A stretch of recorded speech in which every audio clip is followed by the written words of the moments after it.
First, I'd just like to join with others in extending my thanks to our organizers and hosts, Carl, Sven, Thomas, Chiara. Appreciate the chance to come out. It's been great fun, a lot of fun talking philosophy. And second, I wanted to just, before getting in the meat of things, speak to a concern that's come up a few times. This worry that, I'm not sure I'll do it justice, even describing it, that, look, the term rationality, maybe it's more trouble than it's worth because different theorists associate very different ideas with it and so on. And so it's come up a couple times, especially yesterday. In fact, I think Professor Robin Hogarth's session, this is either a quote or a near quote. He said, the word irrationality has to go. And as the next speaker, that puts me in a little bit of a difficult situation because I was planning on using the word rationality a lot. And I'm actually going to go ahead and do that. But let me try to say something that, on this front, although it might make things, at least at first, worse rather than better. So here's an idea about, because it might introduce another notion of rationality floating around. Here's a notion that hasn't come up that much compared to, say, the notion of coherence and explicating rationality. The notion of a reason, right? And I'm going to try to tie the notion of rationality quite closely to the notion of a reason. I don't think that's a crazy idea, that there's some relatively close connection between reason and rationality. And moreover, I think that the notion of a reason is one that we have a decent pre-theoretical grip on, at least compared to some, right? So this worry that it's kind of, we're using technical terms. I mean, it's not that sometimes I think this does happen. When I first started studying epistemology, I felt a lot like this about the term epistemic justification, which I thought couldn't possibly, that was kind of the epistemologist, at least not formal epistemologist, but mainstream epistemologist, traditional epistemologist, favorite word to theorize about and argue about. And I kind of had this feeling that, look, this is too much of a philosopher's technical term to bear the kind of weight that it's being asked to carry in a lot of these discussions. And that's one respect, among others, in which I think Tim's influence has been very salutary by shifting the focus a bit away from epistemic justification, this kind of very technical notion. Because I think knowledge enjoys more pre-theoretical standing in some sense. And I think the notion of a reason is a lot like knowledge in this sense, right? So if I'm at the restaurant last night at dinner and I think, well, the fact that I'm the first speaker tomorrow night is a reason for me to go home now, rather than go out to the bars of Barcelona until the wee hours. I think that's kind of an ordinary thought. Similarly, if we're talking about reasons for belief in addition to reasons for action, the fact that the poster says my session starts at 9:30 is a reason to think it starts at 9:30 or around 9:30 maybe. So I'm going to try to get some purchase on the notion, through the notion of a reason. Okay, we'll see how successful that is, maybe not very. So, one question we can ask about epistemic rationality that's worth asking is how it's related to other kinds of rationality, or at least ostensibly different kinds of rationality. And one possibility worth exploring is that it's really a species or a special case of some more general type.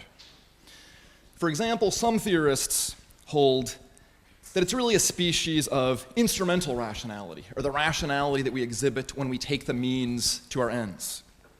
So here's Larry Loudon, prominent philosopher of science, explicitly endorsing this idea. Quote, epistemic rationality is simply a simply a species of the genus instrumental rationality. Epistemic rationality, no less than any other sort of rationality, is a matter of integrating ends and means. Good reasons are instrumental reasons. There is no other sort. And that view makes salient the following question. Well, if it's supposed to be a species of the genus, what distinguishes it from other species of the same genus? And here the usual suggestion is that what distinguishes it is its distinctive goal or aim, or aims. Right? And the usual view is, epistemic rationality is instrumental rationality in the service of our epistemic goals, our cognitive goals. That's what distinguishes it from other species of means, ends, rationality. And different theorists who accept that general picture will differ in how they characterize the relevant goals. So one of the first serious books of philosophy I ever read as a student was a book by Richard Foley entitled The Theory of Epistemic Rationality. And in that book, Foley defends a view on which epistemic rationality is instrumental rationality in the service of this goal, or these goals, the goal of now believing true propositions and not now believing false propositions. And other theorists will differ in how exactly they characterize the goal, but the general common picture is this. So first step, it's a commonplace that having a certain goal can give us reasons or make it rational to proceed in one way rather than another.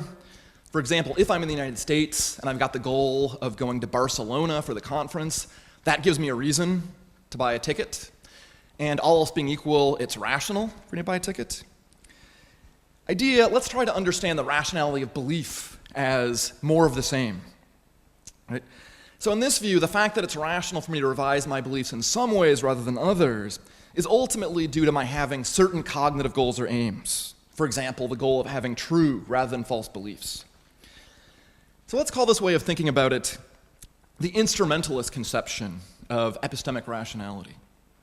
Now, I think this is a very common picture. I think sometimes you find people very explicitly endorsing it, but I think a lot of people who accept it aren't even very aware, self-conscious about the fact they're accepting this substantive view about the nature of rational belief, right? And I don't think it's an accident, it's common. I think in many ways it's a very appealing picture. And when I say it's very appealing, I'm not just saying that.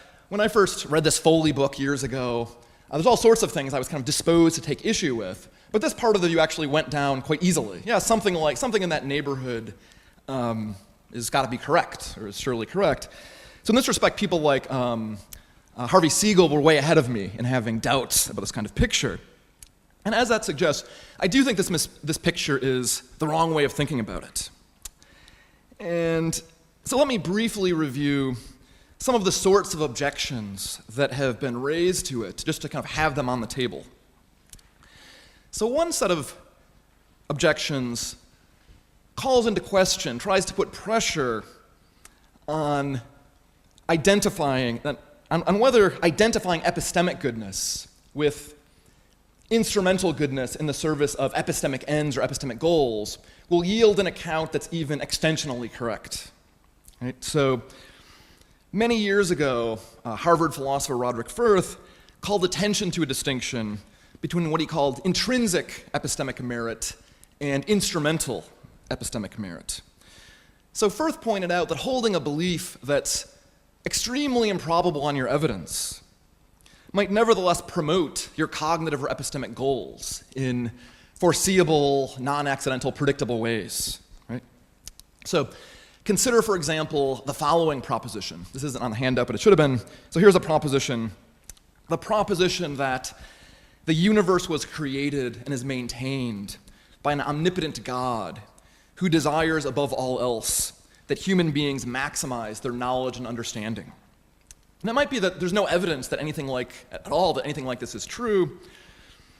Nevertheless, it might be that if this proposition were believed, or believed by the right people, it would greatly promote the achievement of our cognitive and epistemic goals. Right? Even if that's the case, and even if we knew it was the case, it wouldn't follow that it's epistemically rational for people to believe the universe was created by an omnipotent God who desires above all else that we maximize our knowledge and understanding. Right?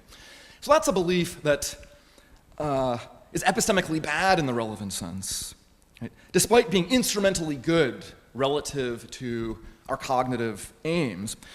I take it that we can also have the opposite kind of case as well. Beliefs that intuitively are perfectly epistemically rational, say in virtue of being very well supported by the evidence and so on, but which would frustrate or hinder the achievement of our epistemic goals if they were held, again, in foreseeable, non-accidental, predictable ways. So the phenomenon identified by Firth poses kind of a prima facie challenge to the envisaged assimilation, epistemic goodness to instrumental goodness in the service of epistemic aims, right? Of course, if you like the instrumentalist picture, there's all sorts of moves you can make at this point, right? One move that's sometimes made here is to gerrymander. Oh, it's kind of a loaded word, as Miriam pointed out to me. So you could circumscribe the relevant goals more carefully, right? So in order to block Firth-type examples. So as I mentioned, for Foley, the relevant goal is now believing true propositions and not now believing false propositions. And I take it the restriction, the explicit building in the current time, is designed to block these kinds of cases, precisely because Firth-type cases generally work by involve the downstream causal consequences of holding a belief on the later achievement of our goals. Okay, so I think that kind of maneuver is fine as far as it goes. Of course, part of the initial appeal of this picture is it seems very natural and intuitive. You might worry once you start circumscribing the goals in a certain kind of way, it starts to feel a little bit less natural, more artificial, right? It's like, okay, think of epistemic rationality this way. It's what would help you achieve your epistemic goals, but I'm not talking about your epistemic goals in the future, even 5 seconds in the future. I'm talking about epistemic goals right now, this very instant, right? That's what counts in explicating this notion. More generally, the existence of these kinds of cases might at least give us pause by calling into question just how close the connection is between epistemic goodness and instrumental goodness relative to epistemic ends. Okay, let's call that kind of worry the problem of merely instrumental epistemic merit. A lot more could be said about this, but let's just I'll bracket further discussion of that for now in order to put more on the table. Okay. Another thing that might encourage skepticism about the instrumentalist picture is this: at least on the face of it, what a person has reason to believe doesn't seem to depend on the content of his or her goals in the way that we'd expect if the instrumentalist conception were true. Right? So it's a characteristic feature of having an instrumental reason that your possessing that reason is contingent on your possessing the relevant goal. Right? So at home, when I'm thinking about it, I've got a reason to buy a ticket to Barcelona because I've got the goal of getting to Barcelona. If I didn't have that goal, I wouldn't have any reason to buy the ticket. Right? Contrast what seems to be the case with epistemic rationality. On the face of it, it looks like I can have strong reasons to believe something, even when my believing the relevant proposition wouldn't promote any of my goals. Right? In fact, it looks like I can have strong reasons to believe something, even when believing that proposition would hinder or frustrate my goals. Right, so here's a completely non-fictional example that I've used in the past to try to press this point. So I tend to see newly released movies after many of my friends, and during the period of time that's bounded on the one side by my friends seeing the movie, and bounded on the other side by my seeing of the movie, I often make a conscious, deliberate effort to avoid finding out how the movie ends, since finding out that information would interfere with my enjoyment of the movie when I do see it, right? So when people start talking about the movie in my presence, I excuse myself or I implore them not to give away the ending and so on. So I take active steps to avoid acquiring the relevant information. So sometimes these tactics are successful, sometimes they aren't. When they aren't, like when somebody I know has just seen the movie kind of inconsiderately blurts out the ending right in my presence without offering a spoiler alert or anything like that, it doesn't follow that I don't have any reason to believe what was just asserted, right? In fact, with respect to the issue of what I have reason to believe, there doesn't seem to be a relevant difference between that case and the case in which I ask the person to tell me how the movie ends, because I do have some goal that would be better served by believing the relevant truth. Right? Okay. So the fact that in the one case I have some goal that would be advanced by my believing the relevant truth, in the other case I don't, doesn't seem to make any difference, at least at first pass, to what reasons I end up with, or what it's rational for me to believe in those circumstances. Okay. Someone might ask at this point, might call into question what I just said, that description of the case. They say, look, why suppose that you do have a reason to believe the relevant truth about how the movie ends, given that it isn't in your interests, right? It won't help you, it'll hurt you to some extent, not a lot, but some. That's a fair question. I think it's got a good answer. Typically, when someone I know has just seen the movie inconsiderately blurts out the ending in my presence, I immediately take up the unwanted belief in response. We can then ask for an explanation of why I do this. Why do I take up the belief despite the fact that I know that holding it will interfere with my enjoyment? The obvious answer, something like this, I take it as something like this: given the testimonial evidence that I've just acquired, my taking up the belief is the rational response to the situation I'm now in. So when I take up the relevant belief in this way, my doing it isn't a matter of brute psychological compulsion. Right? Rather, it's kind of a reflection or manifestation of my rationality together with the fact that I've just acquired this very strong evidence for the relevant proposition, right? So in contrast, at least on the most straightforward version of the view that my reasons for belief depend on my goals, it would seem that my taking up the belief in the circumstances is irrational, right? But I think that misdescribes the case. I mean, sometimes I do respond irrationally to things, and sometimes I respond rationally. So kind of a mixed bag in this sense. But this seems like a case, not one of the cases in which I'm responding irrationally to the situation. It's rather a case where I'm manifesting rationality, right? Maybe if for some reason it was important enough for me to avoid finding out how the movie ends, and I had access to Derek Parfit's irrationality pills, I'd be well advised to take them in the hope of rendering my beliefs insensitive to the evidence afforded by the testimony, right? Okay. Of course, on a natural understanding of the example, I'm at least somewhat curious about how the movie ends, right? So someone might insist, look, you do have the goal of learning the truth about how the movie ends, after all, although presumably I also have the goal of not finding out the truth about how the movie ends. That's what explains my behavior in avoiding evidence and so on. I don't think that's the best description of what's going on in the case, but even if it's conceded for the sake of argument, I think the same response won't be available in many similar cases. After all, there are countless true propositions, utterly insignificant trivialities and so on, that aren't of any interest to me, and with respect to which I don't have any preference for believing the truth about them, believing them as opposed to not believing them, right? It doesn't follow from that it would never be rational for me to believe any of those propositions.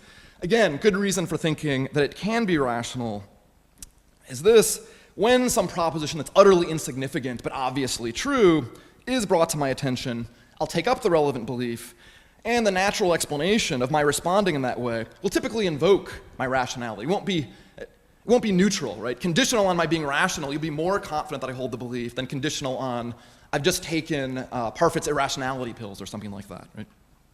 Okay. Another idea that's sometimes floated in this context in response to this kind of worry is, look, really there's in the background there's some kind of very general cognitive goal that we've got, which is better achieved whenever we believe true propositions and worse achieved when we believe false propositions. So here the picture is, in addition to our many and various local cognitive goals or aims, like knowing what time my plane leaves tomorrow, or what the weather will be like in Barcelona tomorrow, there's some more general, overarching cognitive goal relative to which our epistemic practices and efforts are to be assessed, and which plays some crucial role in epistemology, right? Kind of epistemic evaluations take place presupposing this goal, right? But if we're talking about a goal that we actually have, or that we could reach by some kind of deliberation, Bernard Williams style, from our present motivations and so on, I don't think there is any reason to suppose that there is some overarching cognitive goal in the relevant sense. So, that is, I don't think there's any goal or aim which is better achieved when everyone adds true beliefs to one's current stock of beliefs, or worse achieved whenever one adds false beliefs, in which people actually hold, right? I don't think anything in the way people behave suggests that they have this kind of goal. And, I mean, after all, people constantly pass up opportunities to add more true beliefs to their current stock, even when doing so would be extremely little cost. And I don't think that introspection reveals the existence of any such goal, at least in my case. And you can consult, do the same experiment in your own case and see what you come back with. So, in response to this kind of concern, it's sometimes suggested that it doesn't matter so much whether individual believers actually have the relevant goal. Rather, what matters is that we as theorists can evaluate how well a person's ways of arriving at it and revising her beliefs would achieve the goal, right? Regardless of whether they actually have it. And it's from that evaluative perspective that these judgments of rational or irrational are made, right? But as a defense of the instrumentalist picture, I don't really think that response is adequate. Of course, we can always consider how it would be rational for somebody to behave relative to some goal, while bracketing the question of whether they've got the goal or not, right? So we can ask how it would be rational for me to revise my beliefs relative to the Foley goal, for example, while bracketing the question whether I've got the Foley goal. But I don't think that's enough to save the picture, because the crucial fact here is the following. Whether it's in fact instrumentally rational for me to phi depends on the content of the goals I actually hold. Right? So it's no doubt true that if I had the goal of going to London after Barcelona, that would give me a reason to buy a ticket to Barcelona. But given that I don't have that goal, I don't have a reason to buy a ticket to London, and doing that wouldn't be rational for me. Right? So only goals that I hold, as opposed to goals that I don't hold but might have, make a difference to what's instrumentally rational for me. But I can have reasons to believe that propositions, even when doing so holds no promise for promoting any goal that I actually hold. And that again suggests, at least at first pass, that it's a mistake to assimilate epistemic rationality to instrumental rationality, at least understood in any familiar sense, the way we're used to thinking about instrumental rationality. Okay, so let's call that the problem of reasons without goals. Again, so both of these sorts of worries are in the first instance challenges to the extensional adequacy of the envisaged identification. And again, there are any number of maneuvers that could be made on behalf of the view, right? So I've already mentioned the strategy of circumscribing the epistemic goal in certain ways. Another natural move here, it's sometimes made, is to opt for a view in epistemology that's analogous to rule consequentialism in ethics. So I'm interested in what other people think is the best version of the picture that I'm inclined to resist or I'm resisting, and what can be said for and against that best version of the view. Now, one thing I want to emphasize here, I think even if an extensionally adequate account can be produced, I don't think that settles the question of whether it deserves our acceptance. And I note that because, although I'm kind of skeptical of the ultimate prospects for this view, this way of thinking about things, I tend to think that, look, given enough ingenuity and tinkering around, surely we could come up with an account on which the beliefs that are intuitively epistemically rational line up more or less with what would be instrumentally good to believe relative to some cognitive goal or goals. But I don't think that settles the question. After all, why do I think that? I mean, I do think it's plausible. Here's a not implausible claim. Insofar as I'm pursuing the goal of having true rather than false beliefs, it's a good, that is, instrumentally rational strategy for me to believe those propositions, that it's epistemically rational for me to believe, and to not believe those propositions, that it's epistemically irrational for me to believe. So it seems like you can hear that, you can interpret that in such a way, charitably, where it comes out being true, so you get the kind of extensional correctness lined up. I think even if something like that's right, it doesn't follow the instrumentalist picture is correct. Consider a parallel case. It's also extremely plausible that, too, insofar as I'm pursuing the goal of being a moral person, it's a good, that is, instrumentally rational strategy for me to perform all of those actions that I have overriding moral reason to perform, and to not perform any action which I have overriding moral reasons not to perform. Right? So I think 2 is very plausible, but no one would think it follows from 2 that morality just is instrumental rationality or some such thing. After all, even a full-blown Platonist about moral reasons can clear-headedly accept 2. Right? So similarly, from the fact that it's an instrumentally good strategy to be epistemically rational, insofar as you're pursuing the goal of having true rather than false beliefs, I don't think it follows that we can't infer that epistemic rationality just is instrumental rationality or goodness relative to that goal. Okay. So again, obviously much more to be said about what I'm calling the instrumentalist view. But at this point, I'd like to put on the table what I take to be a rival account. So, like the instrumentalist view, this rival account also takes epistemic rationality to be a species or special case of a more general type. But in this view, the fact that we have reasons to believe some propositions as opposed to others ultimately depends not on the fact that we have certain goals, but rather on the fact that certain outcomes or states of affairs, for example, believing the truth, or having knowledge as opposed to being ignorant, are objectively valuable or worth achieving. So in this view, the fact that it's rational for us to revise our beliefs in some ways rather than others is due not to the fact that doing so promotes our cognitive goals or any of our goals, but rather that doing so tends to promote certain epistemically valuable states of affairs, such as knowledge or true belief, right? States that are taken to be valuable independently of our desiring them or having a preference for them.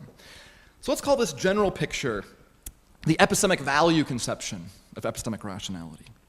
Okay, so first a little bit of background for this view. Among theorists of practical reason in philosophy, there's a big division between those who accept so-called desire-based theories of practical rationality and those who accept so-called value-based theories or value-based accounts of practical rationality. So the terminology here is due to Derek Parfit.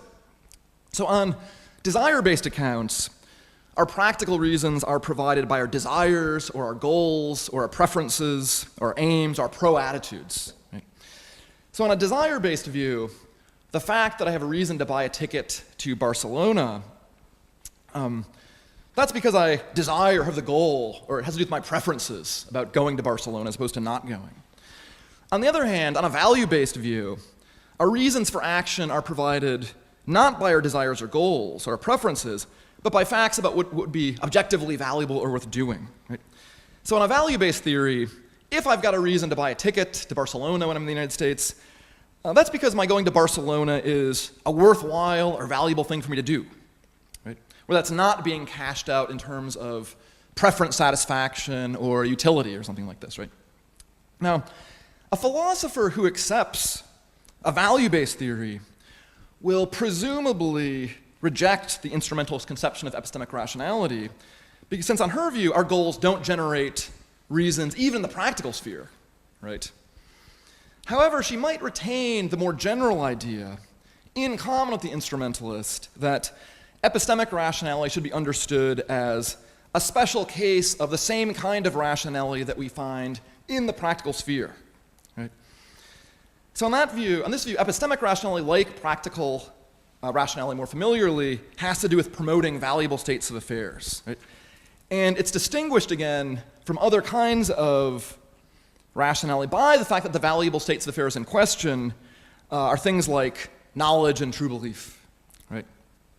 Okay, so I know from experience, quite a few people hold this view. In fact, it's always a little bit disappointing to me. So some of those objections that I just aired to the instrumentalist picture, the very first paper I ever published in philosophy over 10 years ago, I put those early versions of those out there. And maybe unsurprisingly, even among the small fraction of the profession that read that paper, not everybody was convinced, right? But a good number of people were convinced, or at least maybe they're flattering me, but like conferences over the years, people come up and say, oh yeah, that paper, I think it's 100% correct. So I usually don't get that response to my papers, but I have lots of people saying, oh yeah, those objections are really good. But often, so that's a happy moment for me and so on. But then often as not, there's this kind of disappointing moment where they go on to articulate this view where I kind of think, well, look, if you liked my objections, now we're going to part ways, because if you liked my objections to the view that you seem to agree with these objections, you also shouldn't hold the view that you hold, right? So it turns out to be this disagreement. And in fact, I think that kind of underreads my criticism of the view. So, because I think ironically, this kind of epistemic value picture faces a parallel objection. So I think if the objections were good to the instrumentalist picture, and maybe they're not, we'll see, I think they're going to be good to the epistemic value picture, right? And the key fact here is the following, I think. Just like it can be rational for us to believe things, even when doing so wouldn't promote any of our goals, so too it can be rational for us to believe things, even when doing so holds no promise of promoting a valuable state of affairs. Right? So among the countless true propositions that I don't currently believe, many have the following property. Neither my knowing or believing them would amount to a valuable state of affairs. Right? Consider, for example, true propositions like the following. So, first proposition, both these are disjunctions.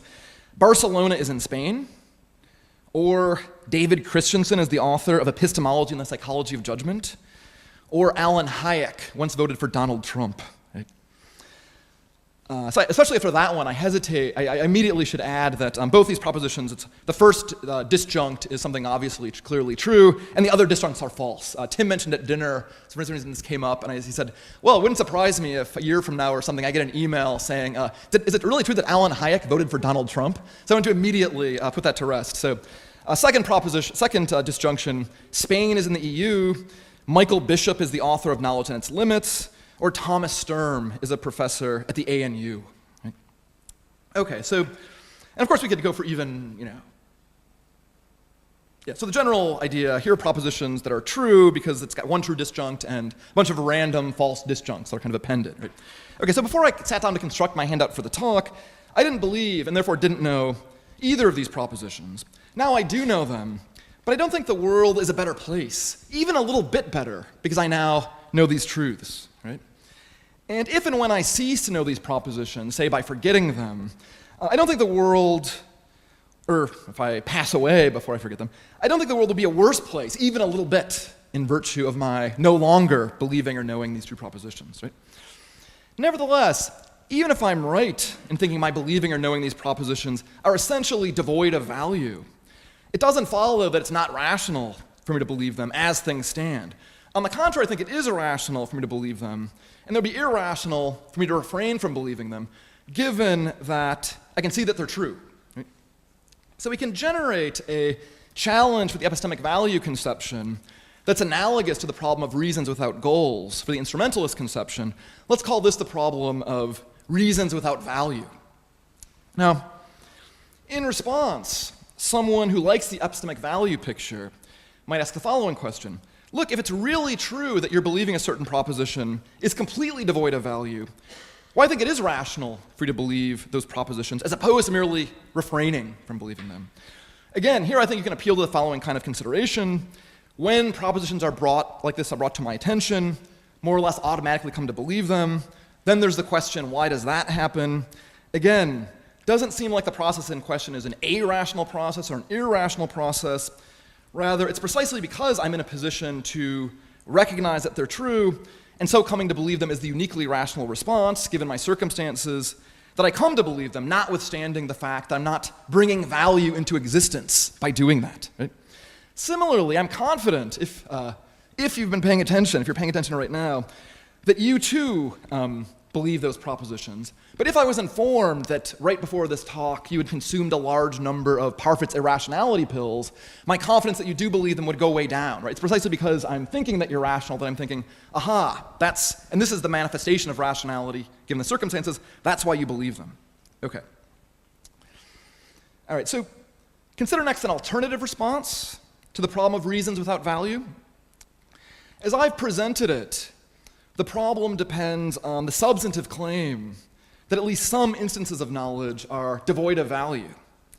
In fact, it turns out, empirically, that quite a few philosophers do think, maybe others as well, but they do think that any instance of knowledge does have at least some value, even when the proposition known is utterly uninteresting and it's an utterly uninteresting and insignificant disjunction, like the ones on the handout. Right? Now, because I myself I'm not tempted by that, I'm kind of surprised by how many people think this, but as a matter of fact, it turns out lots of people are sympathetic to this view, that any instance of knowledge is valuable as a piece of knowledge. Right? Now, I'm wondering about that view. I mean, that view threatens, at least at first, to lead to the embarrassing conclusion that we could create value and make the world a better place by coming to know large numbers of utterly trivial, insignificant, uninteresting truths. Right? In response to that threat, philosophers who think any instance of knowledge does have some value sometimes insist, although any instance of knowledge does have at least some positive value, in many cases that value is or would be very, very small. Right? And therefore, in practice, is easily swamped by the opportunity cost of bothering to take up the belief. Right? Sometimes a norm of clutter avoidance is appealed to in this context. As I said, I don't really feel the pull of this, but I also admit it's very difficult to adjudicate an issue like this, where one side, my side, is claiming that certain states of affairs have no value, and the other side is claiming that those same states of affairs always have at least a tiny bit of value that's kind of constantly being swamped, right, because of opportunity cost considerations and so on. Right? So, difficult to adjudicate. I'll just offer two considerations about this before moving on. So, first consideration, I think that, these are obviously designed to kind of move you in my direction, but not decisive or anything. So, first consideration, I think that on any plausible view, the value of knowing or believing the truth will vary a great deal from case to case. So we should all admit that there are some cases in which knowing the truth will be extremely valuable, and there'll be other cases where it's clearly valuable but not quite as valuable as that, and some cases where it's not very valuable at all, and so on for a wide spectrum, right? A view on which knowing the truth is always guaranteed to have at least some minimal value seems to face the following potentially embarrassing question. Given that the value of knowing the truth can vary a great deal from case to case, what exactly is it that guarantees that that value can very closely approach but never actually reach zero? Right? That is, whatever factor or factors determine how much value knowing the truth has in a given case, what is it that ensures that those factors can never be such as to bring the value all the way down? It always stops just short of the absolute basement. Right? Okay, so second consideration, I think the response on offer seems to fit awkwardly with the following fact. On familiar value-based theories of practical reason, the strength of our reasons for action generally depends, more or less directly in a fairly straightforward way, on the value of the states of affairs that we could bring about by acting in the relevant ways. Right? So if I can save a large number of innocent people from dying by acting in such and such a way, then I've got an extremely strong reason to act in that way. Right? On the other hand, when the value of the state of affairs that I could bring about is relatively marginal or very marginal, then my reasons to act in the relevant way are relatively weak. So in contrast to that natural picture, a version of the epistemic value view on which many instances of knowledge turn out to have extremely small value seems to sever the usual and intuitive connection between the value of the states of affairs and the strength of the reasons generated. Because we can construct cases in which the believer has what are intuitively quite strong reasons to believe a proposition, as measured by the level of certainty they would inspire in a rational believer or somebody who hasn't taken the irrationality pills. Could have those kinds of reasons to believe propositions that are utterly trivial, insignificant, uninteresting. So on the view in question would get a very low positive value. Right? Okay. Oh, great. So as always, I'm not claiming any of this is even attempting to be decisive. There are all sorts of moves that someone who likes the epistemic value picture could make at this point in response to this challenge and other challenges. As before, I'm interested in what other people think is the best version of this view and what can be said for and against it. Okay, but let me conclude by trying to say something a bit more constructive as opposed to all these negativity and objections and so on. So where are we? So I've offered some reasons for thinking we shouldn't assimilate epistemic rationality to either instrumental rationality in the service of our epistemic goals or to rationality in the service of promoting epistemically valuable states of affairs. So what's the true story here, according to me? So here's a brief sketch of an alternative picture. So on my preferred view, we should actually distinguish three different things in the area. So this is making it even worse for the kind of considerations. Robin, it's like three different kinds of rationality in the neighborhood. So first, I think there's epistemic rationality. And that's the kind of rationality that we manifest or exhibit when we proportion our beliefs to the evidence or believe things that we can recognize are obviously true, and so on. Right? Second, there is this thing, practical rationality in the service of our cognitive goals or epistemic goals. And I don't want to take a stand here whether we should understand this notion in a value-based way or in a desire-based or preference-based way. So I'll just talk as though some a desire-based or preference-based way of conceiving it is correct. But I think that everything I say could be, if you want to plug in a value-based account of practical rationality, that will work just as well. So okay, so it's our goals that give us practical reasons for action. So the second kind of rationality, practical rationality in the service of our cognitive goals, that's the kind of rationality we exhibit when we take steps to acquire evidence that we don't currently have, right? By looking up facts in books or online, or by designing and conducting experiments, or by questioning witnesses about what they saw, for example, right? So the fact that we have certain cognitive goals often gives us practical reasons to act in some ways rather than others. And when we respond to those practical reasons, this often makes a difference to what evidence, what epistemic reasons we end up with, and to what it's rational for us to believe. Right?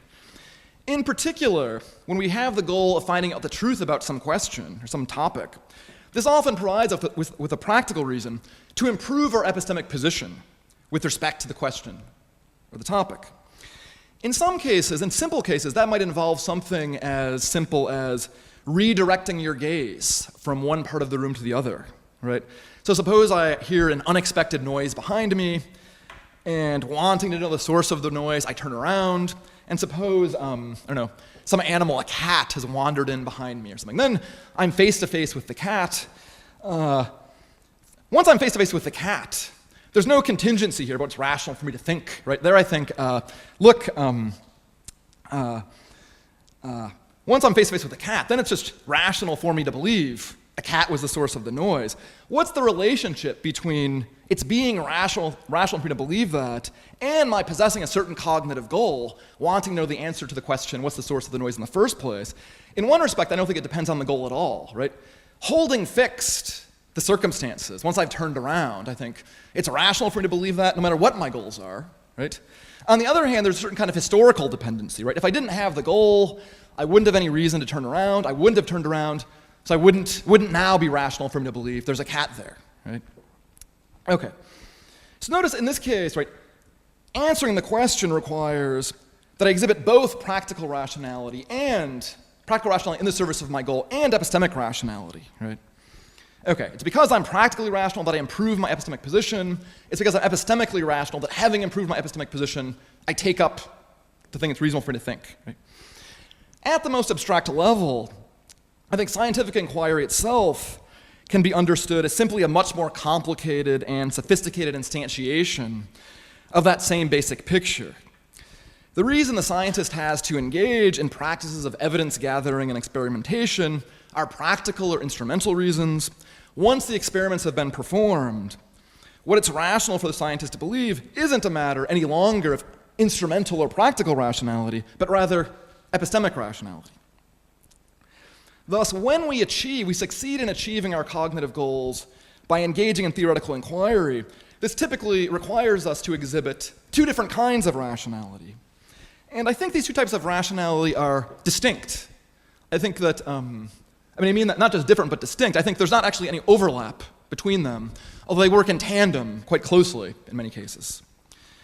Okay, so consider next the way in which the two types of rationality that I've been distinguishing work together in typical cases of theoretical reasoning.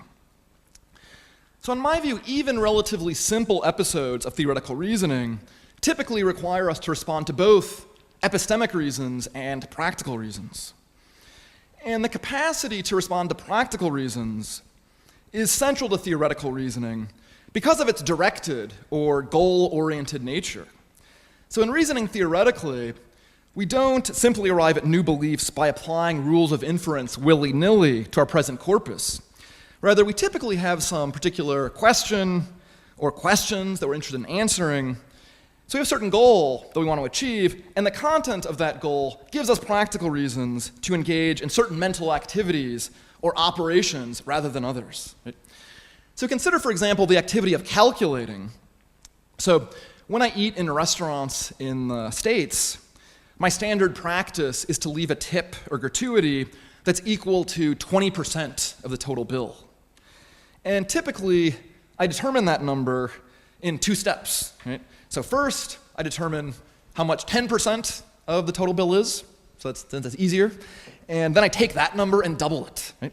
And of course, the entire process is very quick, doesn't take long. But I think even that quick, short process typically does involve me responding to both sorts of reasons. Right? Before beginning the calculation, I don't know how much to leave. I try to answer this question by improving my epistemic position in a certain kind of way. Here as elsewhere, the reasons to improve one's epistemic position are always, I think, practical reasons, never epistemic reasons. All right? Now, in this case, improving my epistemic position doesn't involve changing my physical position in any way, right? But I still think it's a change in epistemic position. And I respond to these practical reasons by undertaking the mental operations or activity that I need to undertake in order to arrive ultimately at the answer, right? So the rationality that I exhibit in undertaking the subtask of determining 10% of the total bill is practical rationality in the service of my goal. If I didn't have that goal, I would have literally no reason to try to figure out how much 10% of the total bill is. Right? But having performed any particular step in the calculation, that I believe, what I should believe, given my newly arrived at epistemic position, is a matter of my being epistemically rational, that is, appropriately sensitive to the epistemic position that I've now come to occupy. Right? So my epistemically rational belief that 10% of the total bill is such and such a number can then be used as an input to further reasoning that it's instrumentally or practically rational for me to undertake because I've had this one goal, right? So in this way, instrumental rationality and epistemic rationality work in tandem in cases in which a person pursues his or her cognitive goals through theoretical reasoning, just like the general case of theoretical inquiry. So consider finally this notion, theoretical rationality. So philosophers often juxtapose theoretical rationality and practical rationality, where being practically rational consists in being responsive to practical reasons. And that suggests, naturally enough, that theoretical rationality also consists in being responsive to a certain type of reasons, namely theoretical reasons. So theoretical rationality sometimes gets used as a synonym for epistemic rationality. But if the picture I've just sketched is on the right track, that way of speaking about it or thinking about it is at worst kind of symptomatic of a mistaken view. It's at best misleading, at worst symptomatic of a mistaken view. So let me just conclude by explaining that. So I think theoretical rationality is the kind of rationality that we exhibit when we successfully engage in theoretical reasoning or theoretical inquiry, right? And given that theoretical rationality is the kind of rationality in play in theoretical reasoning or theoretical inquiry, and if, as I've suggested, theoretical reasoning or theoretical inquiry, when you successfully engage in it, typically requires us to exhibit sensitivity to both evidence, epistemic reasons, and practical reasons in the service of your cognitive goals, then it would be a mistake to identify theoretical rationality with either epistemic rationality or practical rationality in the service of your cognitive goals. Right? The reason it would be a mistake to identify this broader notion of theoretical rationality with either of those is it involves both of them, right? Essentially involves both of them. Right? And a useful test here is to imagine someone who combines a high degree of epistemic rationality with a relative absence of practical rationality in the service of his cognitive goals, or vice versa, right? So for example, consider a scientist who's perfectly epistemically rational in the following sense. At any moment, she perfectly proportions her beliefs to her evidence, but who often fails to achieve her cognitive goals because she often fails to respond to the reason that she has to acquire more evidence. Right? So such a scientist should, I think, be considered seriously deficient with respect to the virtue of theoretical rationality. On the other hand, we can also imagine a scientist who always responds impeccably to whatever practical reasons he has to improve his epistemic situation, but who then consistently or often fails to respond to the evidence that he successfully acquires in the rational way. So that second scientist will also fail to achieve his cognitive goals, and he too should be considered seriously deficient with respect to the virtue of theoretical rationality. My suggestion then is that theoretical rationality is a hybrid virtue inasmuch as it involves manifesting sensitivity to two very different kinds of reasoning. Right? It requires both epistemic rationality and practical rationality in service of your cognitive goals. So this is talking about rationality even more, right? More kinds of rationality. But it's not so much, it might be, the terminology isn't important, right? It might be that it's just entrenched that theoretical rationality and epistemic rationality are used synonymously. I'm just not curious so much about what words we use, but to try to make the case that there are actually three different things going on here. Okay, let me stop there. Thank you very much. I think it would have been good if you had been, or let me try to be a bit more charitable towards Louden's account. Okay. The background of that is something that you didn't mention, is that he's thinking about how we could explain rational progress in science. And one of the things that he has to do for that is to explain how scientists can have different shifting goals and shifting methods without submitting to a relativistic picture of science, right? Everyone knows who one of his great opponents is. And to do so, he argues that we need to develop a certain meta-epistemology which explains to us how people can change their aims and methods in a way that it is rational to do. And the answer to that is instrumentalism. So one of the cartoon stories he tells about the history of science is, first there was Descartes, the main aim of science is certainty, but over time scientists realized that's an unrealistic goal. We live in the twilight of probability, citing Locke, for instance, and so we lower the threshold for what we accept as good knowledge in science. But that has an effect on what methods or what strategies for reasoning we should pursue or are allowed to pursue when doing science. So, and that goes on with other examples in some of his case studies. So, when he's talking about epistemic rationality, he means a notion of rationality that is not simply reducible to the notion of epistemic justification. Or another way to put my point here is that I think that at least some of your objections to the instrumentalistic conception, namely the one that there is a problem of reasons without goals and the other that there is a problem of reasons without value, shift the discussion from thinking about good strategies for making progress in science to the question, to the traditional question of what epistemic justification is. I think one of the points that Loudon would make is you're conflating the notion of epistemic rationality with that of epistemic justification. That's the first point. Second point, when you're trying to distinguish at the end between epistemic rationality and instrumental practical rationality, I think for the reasons just outlined, Loudon would respond that the notion of epistemic rationality, as you described it, which is basically something that is very akin to Timothy Williams' content-related or content-orientated notion of epistemic rationality. Believing in accordance with one's evidence, Loudon would say that's a vacuous notion. We have to spell out what evidence means and how people come to believe in certain evidence, and for that they need to have standards and goals. And so you can't have that. You can't have a substantive notion of epistemic rationality without the instrumentalist notion. Good. So, I mean, a lot of aspects of Loudon's view that you mentioned early on, I'm sympathetic to, or at least open to, not being a historian of science, but it seems to me makes a strong case that on historical grounds that the goals scientists have pursued have changed over time. And of course, different strategies would be rational as the goals change, and this can be rational and so on. And this helps illuminate history in a certain kind of way. And I think that the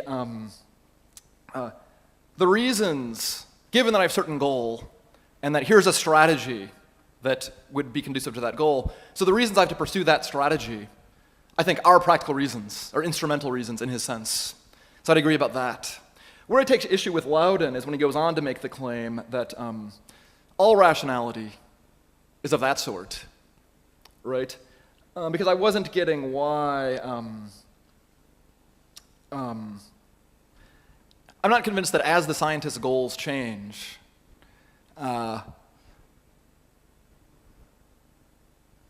so you're thinking there aren't cases where we could talk about it's rational for somebody to believe without knowing what their scientific goals are.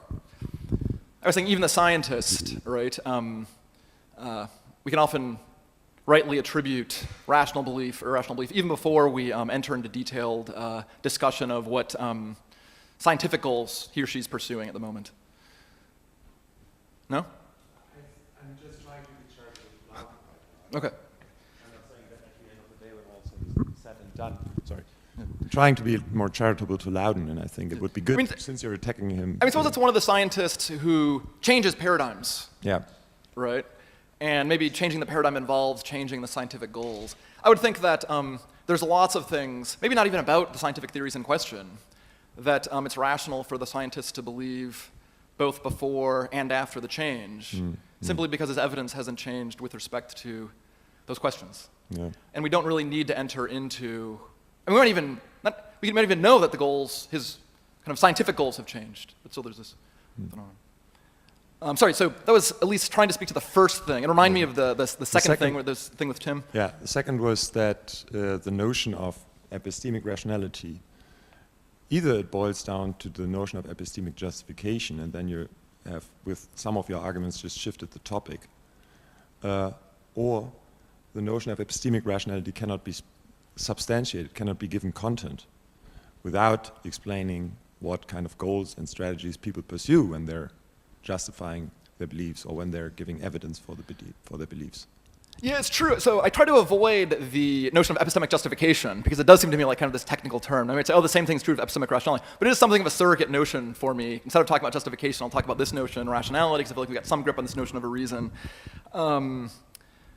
But I do think that, I mean, skepticism has been aired early in the conference about this, but this notion of proportioning your beliefs to the evidence, that notion is worth holding on to, right? And so you ask me what content does the notion of epistemic rationality have for me? That's the first thing I would say, is at least in paradigmatic case, it's a matter of when you've got overwhelming evidence something's true, believing it. When you've got overwhelming evidence something's not true, not believing it.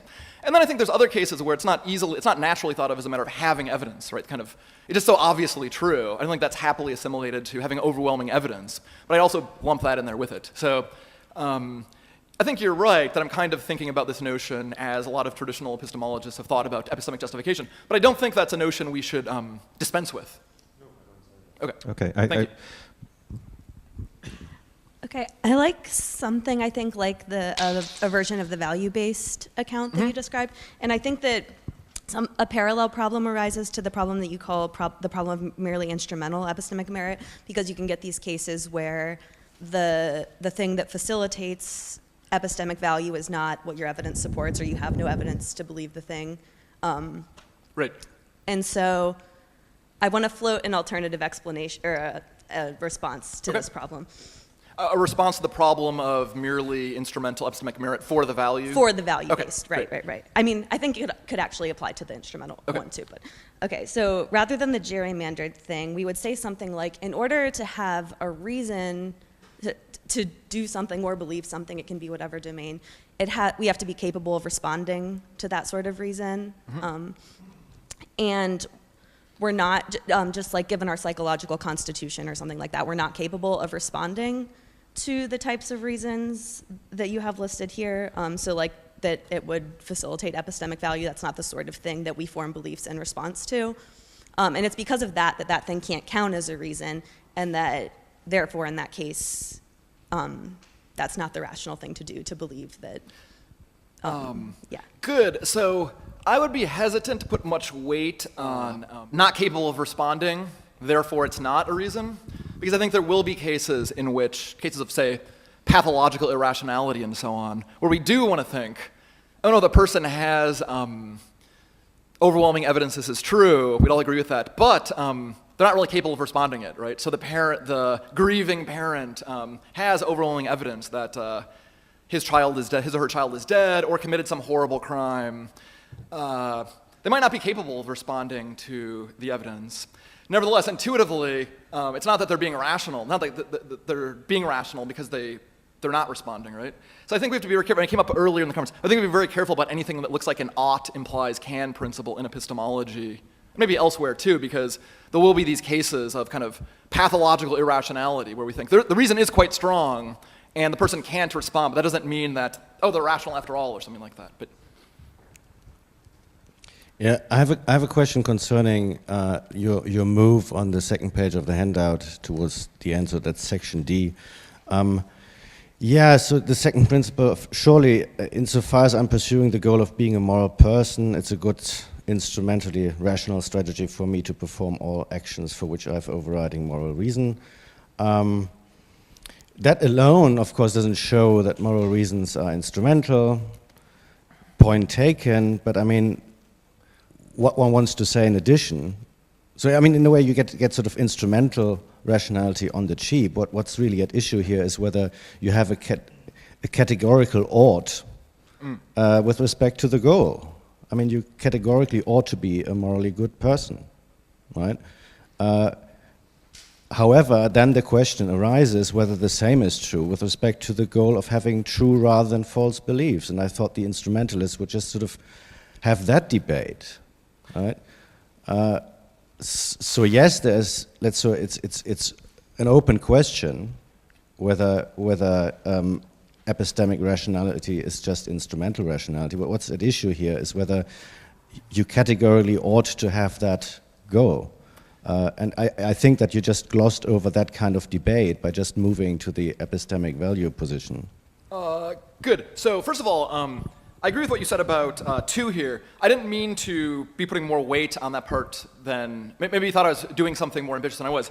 All I was trying to do in that part of the paper was to just say, look, even if one is true, the view I'm resisting doesn't follow. Look at this analogy, right? But it's not any kind of positive argument against the view in question. The last thing you said, so I agree that there's this issue, should you categorically have the view? I was thinking that the view that says, look, what gives epistemic normativity, epistemic reasons their grip is there's this goal that whether or not we have it, we ought to have it. I was thinking that gets quite close to the value picture. Right? Are you thinking there's an important, I was thinking that was kind of moving in the direction of the value picture because it's not that the person actually has to have the goal, it's just that there's reasons for them to have it.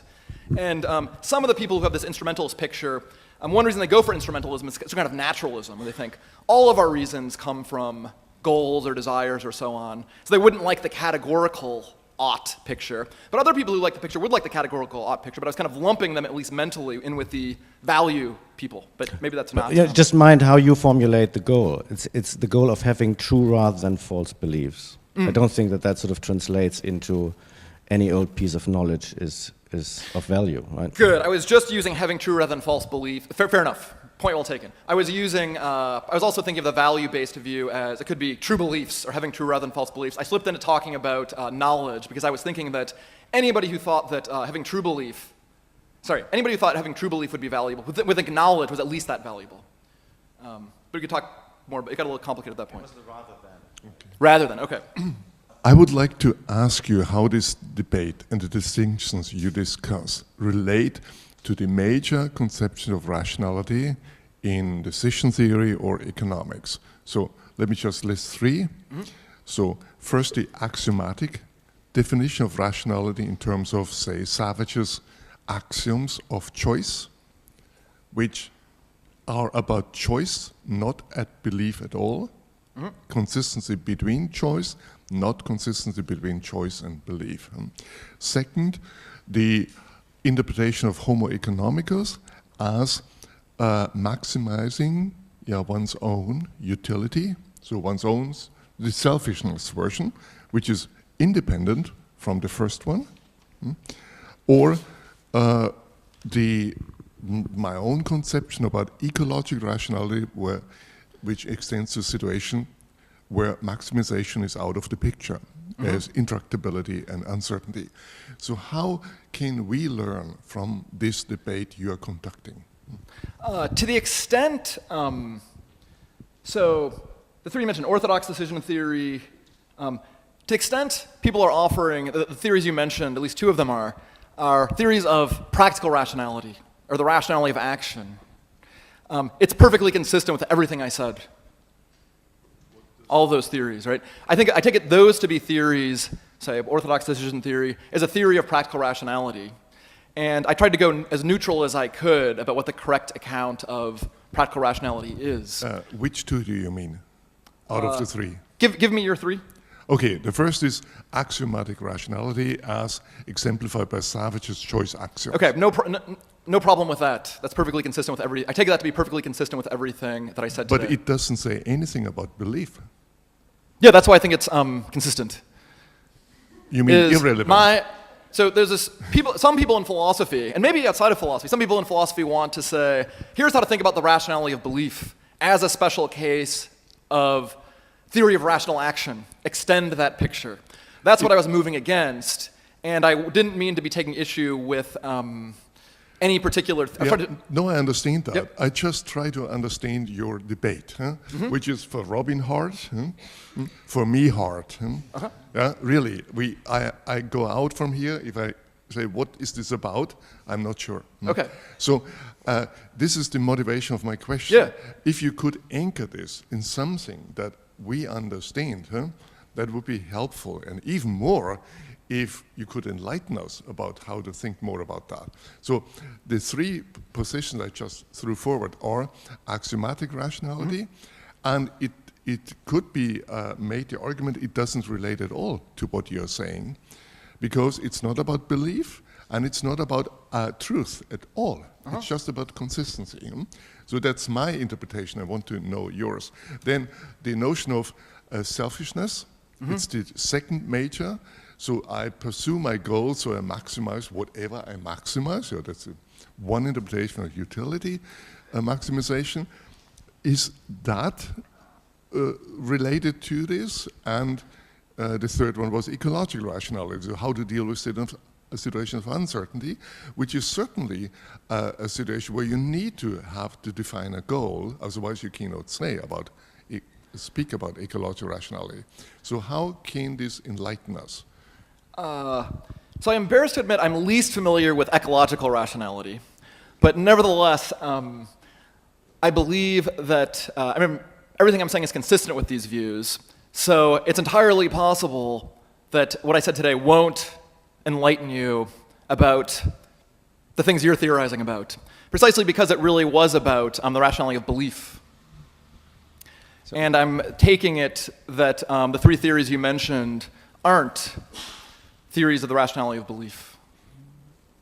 So Does that seem fair? I mean, it's disappointing in a way, right? That it seems like you're not going to leave the room having told you something that will help you. But that's the way, in all honesty, it seems to me, based on the question.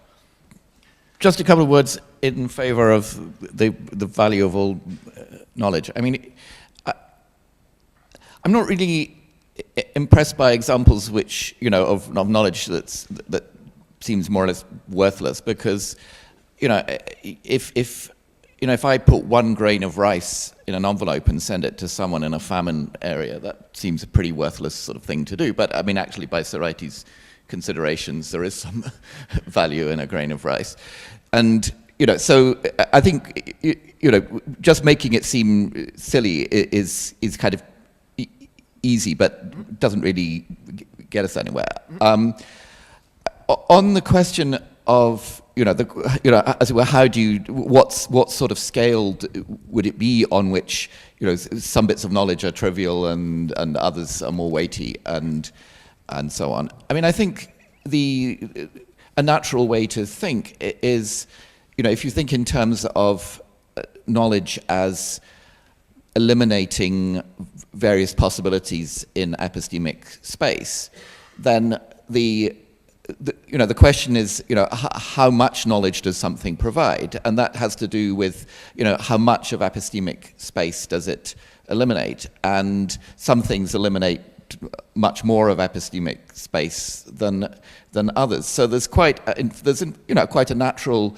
conception to make sense of such a scale in principle. And, for example, if you look at Carlotta Pevesi's work on grading knowledge how, which she's thinking of as propositional, it's kind of along those sorts of lines. So that, I mean, there is a natural answer to the question, I think, in principle. Sorry, the answer. Which question? How to make how you grade the knowledge so that we have a scale on which some knowledge is relatively trivial because it eliminates such a it doesn't eliminate much of epistemic space, and other knowledge is much more substantial because it eliminates a lot more of epistemic space. Yeah, good. So I agree with that. One thing and I also take the point about the rice analogy and so on. I mean, one thing that is going on there, of course, is you think that in the rice case, this won't help, but more of the same will help. But it might help. I mean, conceivably, it'll help a little. I mean, every grain of rice helps a tiny little bit. So are you thinking that every piece of knowledge, because of course you could go for much worse propositions than these. Are you thinking every piece of knowledge helps a little bit? It has a little bit of value, yes. But it might be an utterly trivial bit of value. But won't in a lot of these cases, when we think about some of the true propositions that there are out there, right, the sense in which it doesn't have value is what it's eliminating isn't something, you never would have chosen anything differently in virtue of having this possibility eliminated versus not having this possibility eliminated in practice. So what? I mean, if... Well, the thought is it just wouldn't have made any difference. Well, it makes the difference that you know something. I mean, it doesn't have to make some further difference. I mean, this is a non-instrumental kind of value that we're talking about. Yeah, well, I mean, just on that note, I'm definitely not assuming that knowledge itself isn't intrinsically valuable. I actually think it's inconsistent with what I'm saying that some instances of, it's not we only think of knowledge as of instrumental value. I think the charitable interpretation of, so I'm very sympathetic to the view myself that certain pieces of knowledge, right, so knowing the deepest truths about the nature of the universe, might be valuable even if it doesn't help us get around better, right? And similarly, there's all this research suggesting that, psychological research suggesting that people who have unrealistic opinions about themselves actually do better in various respects, right? So people who think they're great people and so on do better than people who have realistic estimations of their own character and so on. I'm very sympathetic to the idea that there's certain value to knowing the truth about what kind of person you are, even if it doesn't help you get around the world any better. But I don't think that should be, so knowledge is a valuable state in that sense. Knowledge has some intrinsic value. Isn't charitably interpreted as just any instance of knowledge has some value. I think there's a gap between. Of course, there's a gap, but I'm going for the stronger. Going for the stronger defending thing. The stronger thing and saying that questions about what does this further knowledge get you are not really effective against that view. But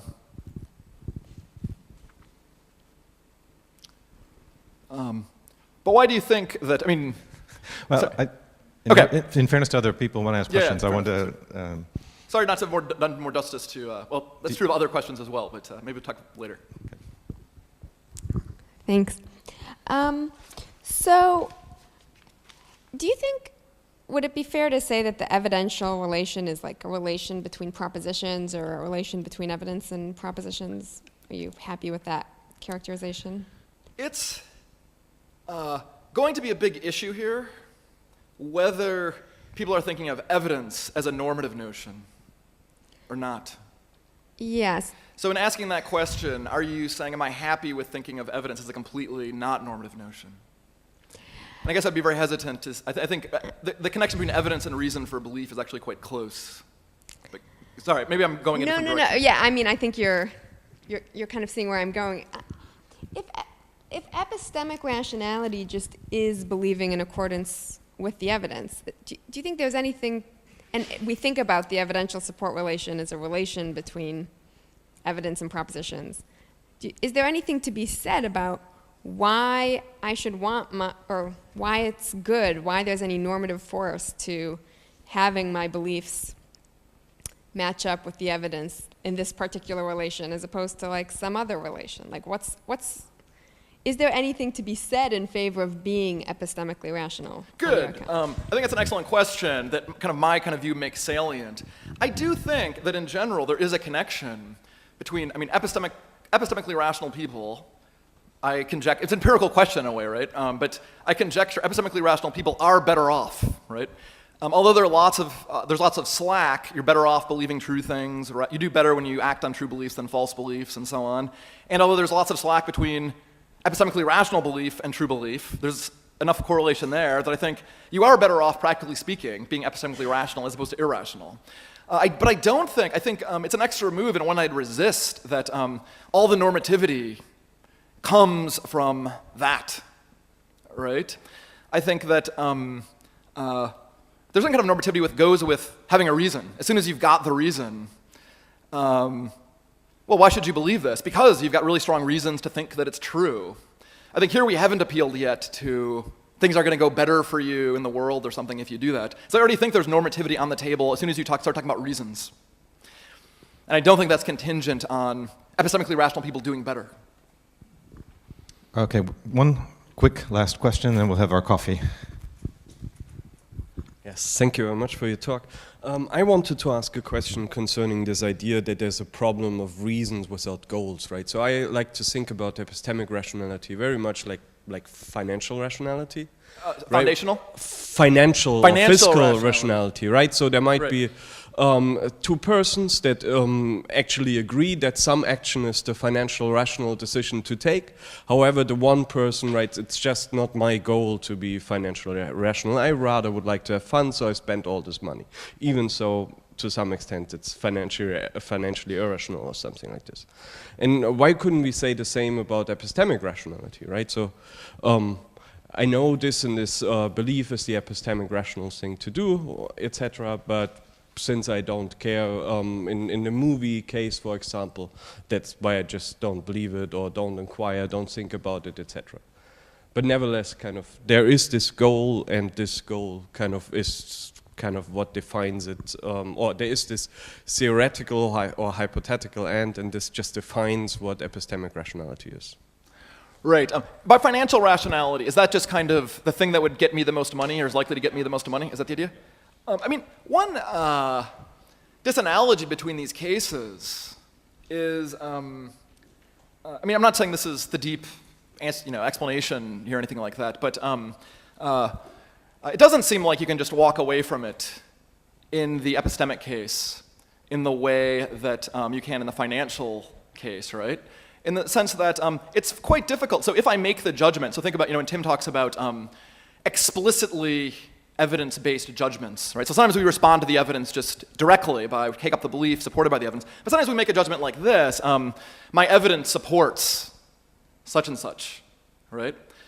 So think about judgments like that. My evidence supports such and such, or the epistemically rational thing for me to believe, the rational thing for me to believe given my evidence is such and such.